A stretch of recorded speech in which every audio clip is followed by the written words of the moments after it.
novel that I wrote bombed. And it bombed really bad. Like I said, really, really bad. So, okay, good. You see in the slides. Great. Just checking back in to make sure you see it in the slides. So, this is how bad it bombed.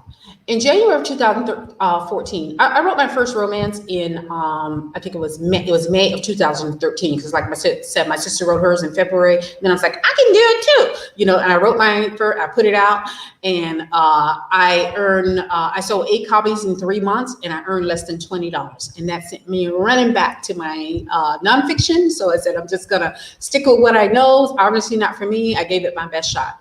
So that book was up there, but of course it's up on Amazon, and I kept it up there. So this is just to show you how quickly earnings can ramp up.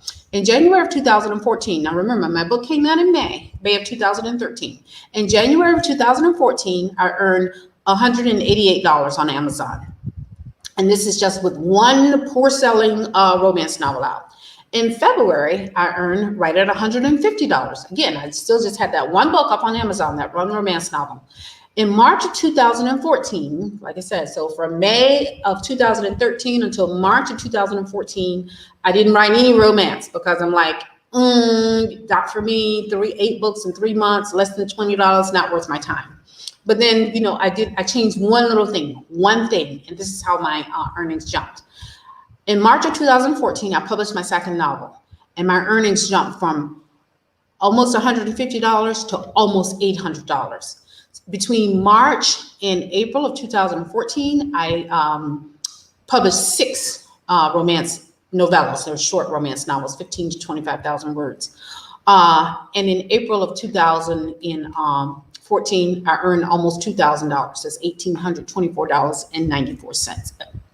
So at that time, I had 7 romance novels out. One of them was published under a pen name. If you just go there and go on Amazon, and you're tracking all of this.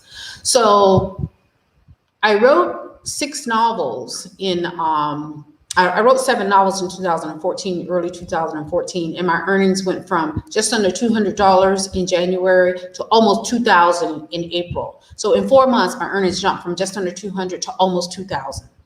And this is how quickly earnings can ramp up once you find your tribe of readers. And one of the great things about publishing romance is that every book you put out is like, I say a new book is your best sales tool as an author, particularly in the beginning of your romance writing career, because money in this genre is made by publishing quickly. And there are a lot of things that go into that, but one of them is called the Amazon sales cliffs. Like after 30 days, Amazon kind of, drops your book off of the list. If you're not publishing regularly and other authors are publishing, they give shelf space, virtual shelf space, to the people who are publishing often. So that's just one of the reasons. So, but that wasn't what I did. One of the things that I did was publish those 6 novels, but that wasn't what I did that made earnings jump. So what is it that I did? My first book was an African-American romance called 3 Weeks Till Forever. You can Google it up there. And I personally think it's still one of my best books. And in May of 2013, I sold 6 copies. In June of 2013, I sold 2 copies. And in July of 2013, I sold none. So for a total of 8. Now look what happened when I published my second novel. I published it, I wrote an interracial romance. Now, and that's because my sister said to me one day, Wanda, why don't you try writing interracial romance? Because her romance novel had been an interracial love story. She said that's just the way it came to her. So I had no problem doing that, simply because I've been in an interracial marriage. I'm Black. Obviously, my ex-husband is from Argentina. But the thing is, guys, I didn't change the way I write. I didn't reference race in the novel. The only thing I did differently was slap a cover of an interracial couple on the cover of the book to clue readers in, hey, this is an interracial romance. And this is the difference in sales. The first month the book was out, it sold 241 copies. Now remember, this is just my second book. And I had never written romance, before May of 2013. In April of 2014, that one sold 159 copies, and then it starts to drop off. In May of 2014, I sold 22 copies. But a brilliant thing happened with that. So there's 422 copies in 3 months of the second one, which is an interracial novel, and 8 copies of the first one, which is an African-American romance. Now, just 2 things I want to say here. African-American romance does sell, but I've just found that interracial romance sells quicker. It was easier for me to find an audience there.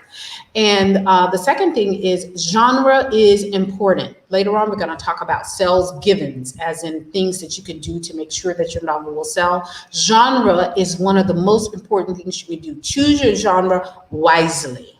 And so that was the only thing I did different. And I was like gobsmacked that the novel took off like that. So that's how I settled into publishing interracial romance.